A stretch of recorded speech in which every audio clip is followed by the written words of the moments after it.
मला फक्त आपल्याला एवढीच गोष्ट आता सांगायची आहे, रात्र वैरायची आहे, गाफील राहू नका, आजूबाजूला लक्ष ठेवा.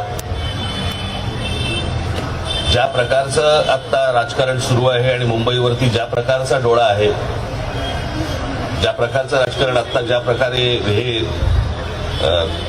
मतदार याद्या आणि याच्यातलं जे सुरू आहे याच्यावरती लक्ष ठेवावं.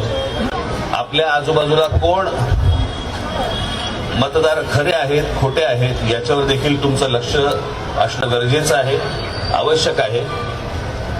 मी आपल्याला एकच गोष्ट सांगतो की मराठी माणसासाठी म्हणून ही येणारी मुंबई महानगरपालिकेची निवडणूक ही शेवटची महानगरपालिकेची निवडणूक असेल. जर आपण गाफील राहिलो तर हातातनं गेली म्हणून समजा, आणि त्याच्यानंतर जे थैमान सुरू होतील या लोकांचे ते मग ते कोणालाच आवरता येणार नाही. मला फक्त आपल्याला विनंती एवढीच करायची आहे, कुठेही गाफील राहू नका. धन्यवाद.